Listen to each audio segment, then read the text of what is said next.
À l'hôpital, mes beaux-parents ont dit, nous ne voulons pas son nom sur l'acte de naissance. Le médecin m'a regardé. J'ai hoché la tête.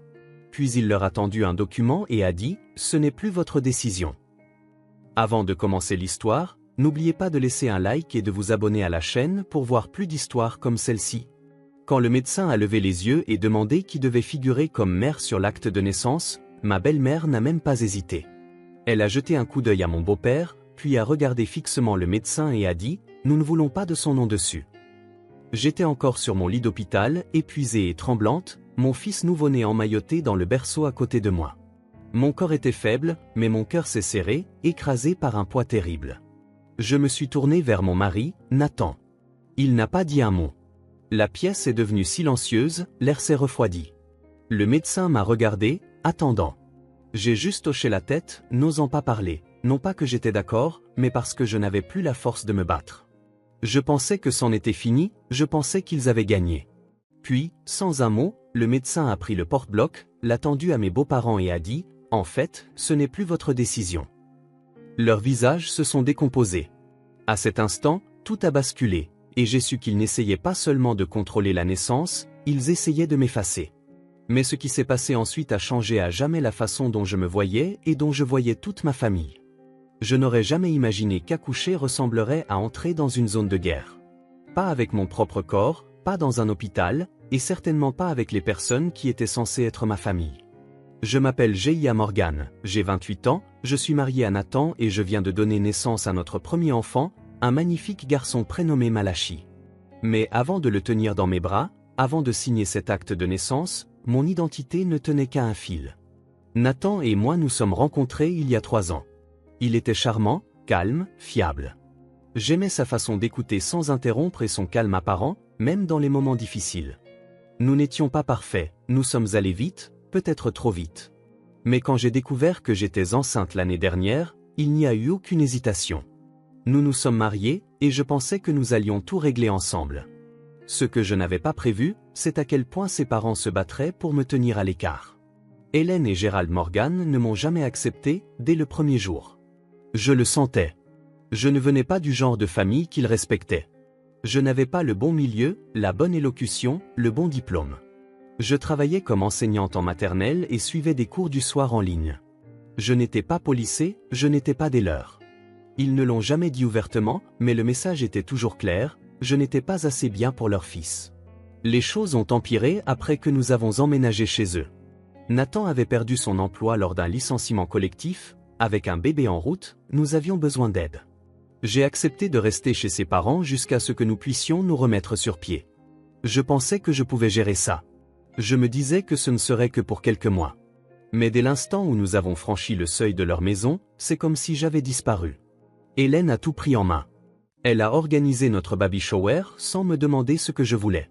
Elle appelait mon bébé son petit-fils, comme si j'étais juste le réceptacle. Elle critiquait tout, de la marque de couche que j'achetais au prénom que j'aimais. Quand j'ai suggéré Malachi, elle a froncé le nez et a dit « ça sonne inventé. Pourquoi pas quelque chose de fort, de biblique ?» Comme si mon choix n'avait pas d'importance. Gérald ne parlait pas beaucoup, mais quand il le faisait, c'était cinglant. Si Nathan nous avait écoutés, il ne serait pas dans ce pétrin, a-t-il dit une fois alors que j'étais assise juste là. Il n'élevait jamais la voix, il n'en avait pas besoin. Il signifiait simplement qu'à leurs yeux, j'étais une erreur irréparable. Nathan essayait de maintenir la paix. Il disait, ignore-les, c'est juste temporaire. Mais comment ignorer des gens qui tentent activement de vous effacer ? Chaque fois que je prenais la parole, cela devenait une dispute. Chaque fois que j'essayais de m'affirmer, on me faisait sentir dramatique ou instable. Alors, je suis restée silencieuse. J'ai arrêté d'inviter des amis. J'ai arrêté de rêver à voix haute. Je me suis juste concentrée sur le développement d'un bébé en bonne santé et sur le fait de tenir bon. Au moment où le travail a commencé, j'étais déjà épuisée. Nous avons roulé vers l'hôpital en silence. Nathan me tenait la main, mais je me sentais seule. J'attendais sans cesse qu'il dise à ses parents de reculer, de me protéger, de tracer une limite. Mais il ne l'a jamais fait. Quand nous sommes arrivés, j'avais mal, j'étais effrayée et vulnérable. On m'a emmenée en salle d'accouchement, et pendant que j'essayais de respirer entre les contractions, Hélène est entrée et a commencé à réorganiser les choses comme si elle était chez elle. Baissons un peu ces lumières, c'est trop stérile ici, a-t-elle dit, dirigeant l'infirmière comme si c'était sa maison. L'infirmière lui a poliment demandé d'attendre dehors jusqu'à ce que nous soyons prêts. Hélène n'a pas aimé ça. Elle m'a lancé un regard froid et a dit, « Tu ferais mieux de ne pas essayer de nous exclure. C'est notre petit enfant. » Je n'ai rien dit. Je n'avais pas l'énergie de me battre. Je me suis concentré sur ma respiration, sur le fait de rester calme, de ne pas m'effondrer. L'accouchement a été long et douloureux, mais je l'ai fait. J'ai mis mon fils au monde, et pendant un bref instant, la pièce n'a été remplie que de ses cris, de mes larmes, de ma joie. Cet instant m'appartenait, jusqu'à ce qu'ils essaient de me le prendre. Quand l'infirmière a apporté les papiers pour l'acte de naissance, j'ai ressenti une petite lueur de validation. Quelque chose d'officiel, de réel. Mais Hélène s'est avancée et a dit, « Nous allons remplir ça. » Comme si c'était son droit. J'aurais dû parler. J'aurais dû crier. Mais j'étais épuisé. Je saignais. J'étais recousu. Je venais de pousser la vie au monde et je n'avais pas la force de discuter. J'ai regardé Nathan, espérant qu'il dirait quelque chose. Il ne l'a pas fait. Et c'est à ce moment-là que le médecin est entré. Ce qui s'est passé ensuite allait tout changer. Parce qu'à cet instant, quelqu'un s'est enfin levé, pas seulement pour moi, mais pour ce qui était juste. La naissance d'un enfant est censée être sacrée. Elle est censée être à vous. Mais la mienne m'a semblé détournée dès la première respiration de mon fils. Après des heures de travail, j'étais engourdi de la taille aux pieds, trempé de sueur et mentalement, je ne tenais plus qu'à un fil. Les infirmières avaient nettoyé, enveloppé Malachi dans une douce couverture bleue et l'avaient placé dans le berceau à côté de moi. Il paraissait si petit, son visage à peine de la taille de ma paume. Il était parfait, et j'étais complètement vidé. Nathan se tenait près de la fenêtre, regardant le parking. Il n'avait pas dit grand-chose depuis l'accouchement. Je n'arrêtais pas de le regarder, espérant qu'il viendrait vers moi, dirait quelque chose de rassurant, n'importe quoi pour me faire sentir que je n'étais pas seul dans cette pièce. Mais au lieu de cela, il est resté silencieux, comme il l'avait été à chaque instant où j'avais eu besoin qu'il parle.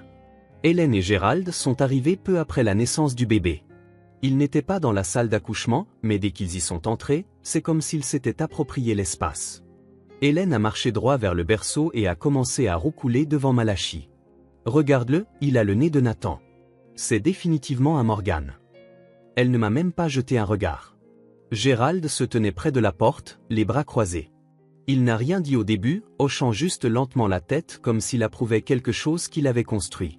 J'étais toujours allongé là, ma blouse tachée de sang, mon corps tremblant des suites de l'accouchement, et ils m'ont à peine remarqué. Une infirmière est entrée avec un porte-bloc. Elle a souri poliment. « Bonjour, nous aurons besoin de quelques informations pour l'acte de naissance. Nom, parents, et tout autre détail que vous aimeriez voir figurer. » Hélène s'est immédiatement avancée. « Nous allons nous en occuper, a-t-elle dit. Pas, ou, dans le sens de Nathan et moi. Ou, dans le sens d'elle et Gérald. » L'infirmière a paru confuse. « En fait, nous aurons besoin que la mère remplisse ceci. » Le ton d'Hélène a changé. Elle n'est pas en état de prendre des décisions légales pour le moment. Il vaut mieux que nous nous en chargions. Le bébé portera notre nom de famille, évidemment, et nous ne voulons pas que son nom à elle y figure, juste celui du père. Mes oreilles se sont mises à bourdonner, ma gorge s'est nouée, j'ai senti la morsure des larmes mais je n'ai pas pleuré. J'ai regardé Nathan. Il s'est détourné. Je me sentais invisible. L'infirmière n'a pas répondu tout de suite, elle semblait prise au dépourvu. C'est alors que la porte s'est rouverte et que le docteur Caldwell est entré. C'était un homme calme et réfléchi, au début de la cinquantaine, avec des yeux bienveillants et une force tranquille qui incitait les gens à écouter. Il a demandé « Tout va bien ici ?» Hélène a parlé la première, « Nous sommes juste en train de régler l'acte de naissance. Nous allons signer pour le père du bébé. Nous n'incluons pas le nom de la mère. » J'attendais qu'il la corrige. J'attendais que quelqu'un, n'importe qui, réagisse. Personne ne l'avait fait avant. J'avais passé 9 mois à être réduite au silence, écrasée, ignorée. J'avais cessé d'attendre que les gens se battent pour moi. Mais le docteur Caldwell n'a pas regardé Hélène. Il m'a regardé droit dans les yeux. Sa voix était stable et ferme. « Est-ce ce que vous voulez, Géa ?» J'ai ouvert la bouche, mais rien n'est sorti. Je ne savais pas comment répondre. J'avais peur d'empirer les choses. Je sentais les parents de Nathan me dévisager, attendant de voir si j'allais faire une scène. Je n'avais plus aucune combativité en moi. Alors j'ai légèrement hoché la tête, non pas parce que j'étais d'accord, mais parce que je ne savais pas quoi faire d'autre. Il a marqué une pause. Puis il s'est tourné vers Hélène et Gérald, a tendu le porte-bloc et a dit « Ce n'est plus votre décision ». Hélène a cligné des yeux. « Pardon ?» La voix du docteur Caldwell n'a pas faibli. GIA est la mère légale. Elle vient d'accoucher. C'est sa décision. À moins que le père ne la conteste, ce que je suppose qu'il ne fait pas.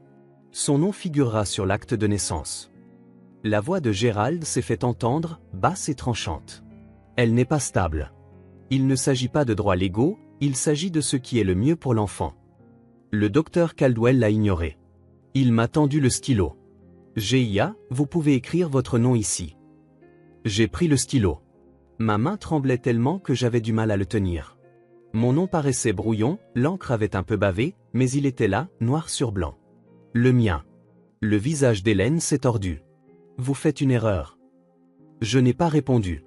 J'ai baissé les yeux vers Malachi, qui dormait paisiblement, inconscient de la tempête dans la pièce. À cet instant, quelque chose a changé en moi. J'avais eu peur si longtemps, peur de parler, peur de prendre ma place.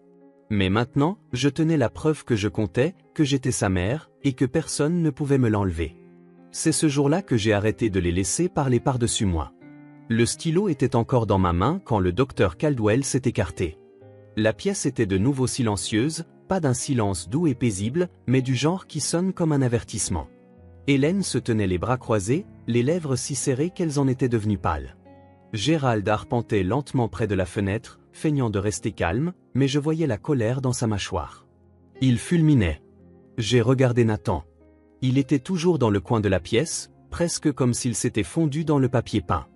Il venait de regarder ses parents essayer de m'effacer, et il n'avait rien dit. Je voulais crier, je voulais lui demander pourquoi il avait laissé les choses aller si loin. Mais j'étais encore en convalescence de l'accouchement, saignant dans d'épaisses serviettes d'hôpital, mon abdomen à vif et douloureux. Je ne pouvais pas crier, je pouvais à peine parler. Mais mon esprit était clair, et je savais que quelque chose avait changé. Le médecin avait tracé une ligne, et maintenant, c'était à mon tour. J'ai rendu le porte-bloc au docteur Caldwell. Il l'a examiné, puis a hoché la tête et m'a souri, une petite expression sincère, comme s'il était fier. Puis il s'est tourné vers Nathan et a demandé « Souhaitez-vous ajouter votre nom en tant que père ?» Nathan a ouvert la bouche, puis a hésité. « Oui » a-t-il dit, « bien sûr. » L'infirmière s'est avancée, le guidant doucement à travers les formalités. Je l'ai regardé signer, et pour la première fois de la journée, il m'a regardé. Ses yeux étaient lourds, pas de colère, mais de honte. Hélène a de nouveau rompu le silence. « Nathan, ne fais pas ça. Elle t'a manipulé depuis le début. Tu lui donnes une place qu'elle ne mérite pas. » Il s'est tourné lentement vers elle. « C'est la mère de mon enfant. Elle vient de lui donner naissance. Elle mérite tout. » Ce n'était pas fort, ce n'était pas théâtral, mais à cet instant, la voix de Nathan a enfin eu du poids. Gérald a cessé d'arpenter. La bouche d'Hélène s'est légèrement entr'ouverte, puis elle a détourné le visage, comme si elle ne pouvait même pas supporter de le regarder. J'étais trop abasourdi pour parler. Nathan avait toujours essayé de maintenir la paix, c'était sa tactique de survie avec ses parents. Parler peu, rester discret, éviter les conflits. J'avais passé toute la grossesse à le voir jouer ce rôle. Mais maintenant, il choisissait autre chose. Il me choisissait. Le docteur Caldwell m'a remis une copie des documents signés. Tout est en ordre, a-t-il dit. Félicitations, GIA. J'ai fixé ce bout de papier. Mon nom y figurait, officiel, légal, permanent. Ce document ne me nommait pas seulement mère, il prouvait que j'existais, que je comptais, que j'avais une place dans la vie de mon fils que personne ne pouvait m'enlever. Hélène a fait une dernière tentative. Elle s'est tournée vers le médecin, la voix glaciale. Vous avez outrepassé votre autorité.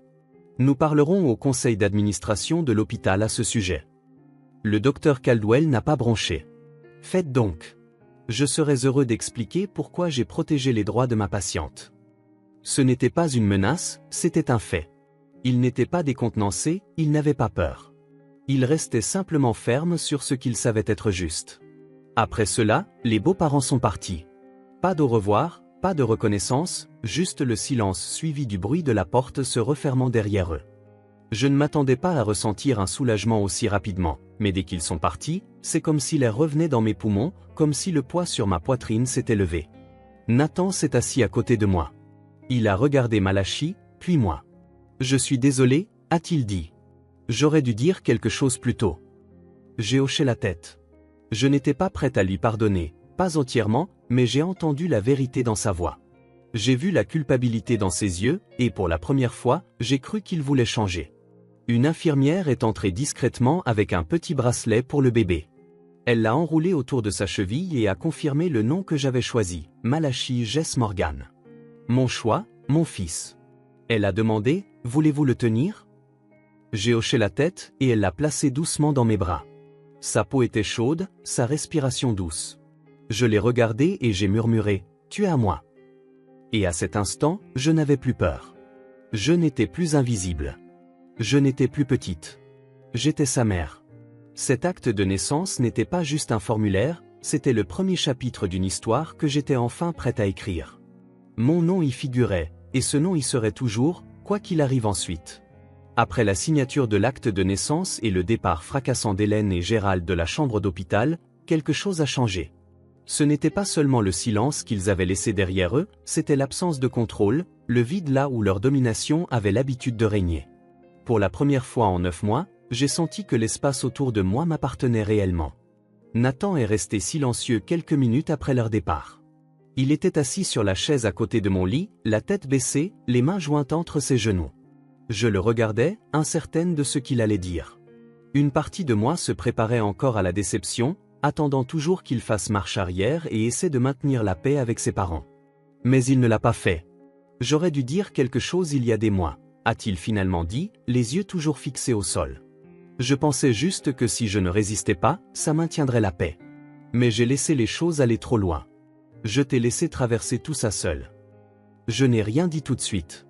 J'ai baissé les yeux sur Malachi qui dormait dans mes bras, sa petite poitrine se soulevant et s'abaissant contre la mienne. Sa bouche faisait de petits mouvements de succion même dans son sommeil, comme s'il rêvait d'être tenu. Tu n'as pas seulement laissé les choses aller trop loin, ai-je dit doucement. Tu les as laissés me traiter comme si je ne comptais pas. Et tu es resté là. Nathan a hoché lentement la tête. Je sais. Je ne pensais pas qu'ils essaieraient vraiment d'enlever ton nom de l'acte. Je ne pensais pas qu'ils iraient aussi loin. Ils vont aussi loin depuis que nous avons emménagé, ai-je dit. C'était juste la première fois que quelqu'un leur disait non. Il n'a pas argumenté. Il ne les a pas défendus. Il s'est penché en avant et a posé sa main sur ma jambe. Je ne veux pas être comme eux, a-t-il dit. Je veux faire ça différemment. Je veux être le genre d'homme que notre fils admirera. Je l'ai regardé longuement. Je voulais le croire. Et à cet instant, je l'ai cru. Mais je savais aussi que les promesses sont faciles à faire, ce sont les actes qui suivent qui comptent vraiment. Plus tard dans la soirée, une infirmière a fait venir un photographe de l'hôpital pour prendre une photo du nouveau-né. J'étais encore dans ma blouse d'hôpital, les cheveux emmêlés, la peau pâle. J'ai hésité au début, ne voulant pas être vu comme ça. Mais ensuite, je me suis souvenu de ce qui s'était passé plus tôt dans la journée, et quelque chose en moi a changé. J'étais fatigué, oui, mais j'avais survécu à quelque chose que la plupart des gens ne voient jamais, la tentative de m'effacer de la vie de mon propre enfant. Alors j'ai hoché la tête, et nous avons pris la photo. Nathan se tenait derrière moi, une main sur mon épaule, l'autre berçant la tête de Malachi. J'ai regardé droit dans l'objectif, sans sourire, juste forte, juste là. Une mère qui s'était battue pour sa place et qui avait gagné. Le lendemain matin, alors que nous faisions nos valises pour partir, une administratrice de l'hôpital est passée pour vérifier nos documents. Elle avait un sourire chaleureux et portait un dossier sous le bras. « Tout semble parfait », a-t-elle dit. « Félicitations encore, maman et papa. » L'entendre dire ça m'a serré la poitrine, pas de peur cette fois, mais de soulagement. Quelqu'un m'avait reconnu, sans hésitation, sans permission, juste sincèrement, simplement, à juste titre. Alors qu'elle se tournait pour partir, elle s'est arrêtée et a dit « Le docteur Caldwell nous a demandé d'ajouter une note à votre dossier.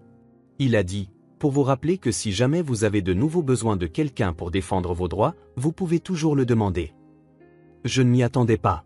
Ma gorge s'est nouée. J'ai hoché la tête et murmuré « Merci ». Après son départ, je me suis assise sur le bord du lit d'hôpital et j'ai de nouveau regardé la copie de l'acte de naissance. Mon nom, G.I.A. Morgan, juste à côté de « mère ». Le simple fait de le voir imprimé sur la page m'a semblé être une guérison. Non pas parce que c'était une validation de la part de quelqu'un d'autre, mais parce que c'était la preuve de tout ce que j'avais enduré et de tout ce que j'avais revendiqué pour moi-même. Nous avons ramené notre fils à la maison cet après-midi-là. Nathan et moi étions d'accord pour ne pas retourner chez ses parents. Il les a appelés ce soir-là, leur a dit que nous cherchions un nouvel endroit et que tant qu'il ne pourrait pas me traiter avec respect, il ne serait pas impliqué. La voix d'Hélène était froide et tranchante au téléphone. « Tu es en train de jeter ta famille par-dessus bord. » « Non, a-t-il répondu, je protège la mienne. » Ce fut la dernière fois qu'ils ont essayé de franchir cette ligne. Nous avons quitté l'hôpital le lendemain, sortant dans l'air frais du matin avec un siège auto tout neuf, un sac d'hôpital qui semblait 2 fois plus lourd, et un bébé qui n'avait aucune idée de ce à quoi il avait déjà survécu. Nathan m'a tenu la porte alors que je montais sur la banquette arrière avec Malachi, et pour la première fois depuis le début de la grossesse, j'ai ressenti un étrange mélange de paix et de détermination. Nous ne sommes pas retournés chez ses parents. C'était une décision que Nathan a prise sans me demander, et c'était la bonne. Nous nous sommes installés dans une location à court terme avec juste assez de place pour nous 3. Ce n'était pas luxueux, les murs étaient fins, la pression de l'eau faible, mais c'était à nous.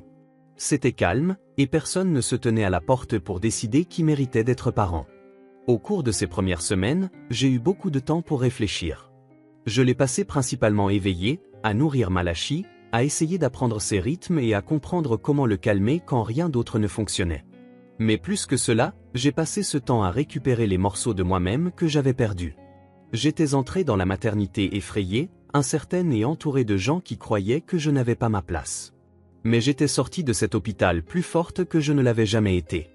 J'ai commencé à parler à d'autres mères en ligne, j'ai trouvé des forums et des groupes de discussion où des femmes partageaient des histoires de beaux-parents, de traumatismes de naissance, de complications légales et de partenaires silencieux. Certaines de leurs histoires reflétaient la mienne, d'autres étaient pires, mais toutes portaient le même message sous-jacent, trop de femmes se battaient seules. Alors, j'ai commencé à écrire. Au début, ce n'était que des entrées de journal sur mon téléphone pendant les tétées nocturnes. Puis, j'ai transformé ces entrées en publications. J'ai écrit sur ce qui s'était passé à l'hôpital, sur ce que ça faisait d'être presque effacé de l'histoire de mon fils, et sur ce que signifiait enfin reprendre ma voix. Je ne m'attendais pas à ce que les publications aillent quelque part. Elles l'ont fait. Une par une, les gens ont commencé à répondre. Certains ont partagé leurs propres histoires, d'autres ont simplement dit « Merci, j'avais besoin de lire ça ». C'est à ce moment-là que j'ai compris que ce qui s'était passé dans cet hôpital ne me concernait pas seulement moi. Cela concernait chaque femme à qui on a dit de s'asseoir et de se taire pendant les moments les plus importants de sa vie. Cela concernait chaque mère dont la voix a été rejetée, dont le rôle a été remis en question, dont le nom a failli être omis de la page. Nathan a changé aussi, lentement mais sincèrement. Il a commencé une thérapie pour se défaire de l'emprise que ses parents avaient sur lui. Il a commencé à fixer des limites, de vraies limites, pas les lignes floues qu'il traçait autrefois dans le sable. Quand sa mère a envoyé un message demandant à voir Malachi, il ne l'a pas ignoré. Il a répondu directement « Tant que tu ne pourras pas respecter GIA en tant que mère de Malachi, il n'y aura pas de visite. » Elle n'a pas répondu. Elle n'en avait pas besoin. Le silence était une réponse suffisante. Nathan a encore du travail à faire. Moi aussi. Mais nous le faisons ensemble maintenant, et non par peur ou par obligation, mais par authenticité. Notre famille est petite, juste nous 3, mais elle est réelle, honnête, et fondée sur quelque chose que ses parents ne nous ont jamais donné, le respect. Les gens pensent que le jour le plus important de la vie d'un enfant est le jour de sa naissance. Mais pour moi, le jour le plus important a été celui d'après. Le jour où j'ai regardé un formulaire avec mon nom imprimé à l'encre et compris que personne ne pouvait me l'enlever. Ni légalement, ni émotionnellement, ni jamais. J'ai gardé cette copie de l'acte de naissance en lieu sûr. Non pas parce que j'ai encore besoin de prouver quoi que ce soit, mais parce que chaque fois que je la regarde, je me souviens de ce qu'elle a coûté. Je me souviens de ce pourquoi je me suis battu, même quand ma voix tremblait. Je me souviens de qui je suis devenu. Je suis devenu une mère. Pas seulement biologiquement, pas seulement légalement, mais entièrement, pleinement, fièrement. Et à quiconque écoute et s'est senti invisible ou sans voix, je veux dire ceci, votre histoire compte. Votre nom compte. N'attendez pas que quelqu'un d'autre vous donne la permission de prendre votre place. Vous n'avez jamais été destiné à vous taire. Au moment où j'ai tenu ce document entre mes mains, j'ai compris quelque chose que j'aurais aimé savoir plus tôt. Être mère ne commence pas quand on accouche.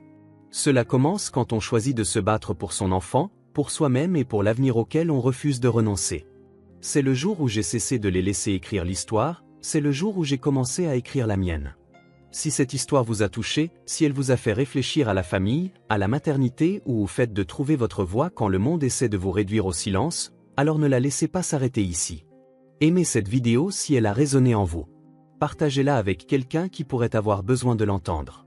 Commentez ci-dessous et racontez-moi votre histoire, ou faites-moi simplement savoir que vous êtes là. Je lis chacun de vos commentaires. Et si vous voulez plus d'histoires brutes, réelles et honnêtes, abonnez-vous à la chaîne. Ce n'est que le début. Nous ne sommes pas ici pour être effacés, nous sommes ici pour être entendus. Merci d'avoir regardé. Je vous vois et je suis heureuse que vous soyez là.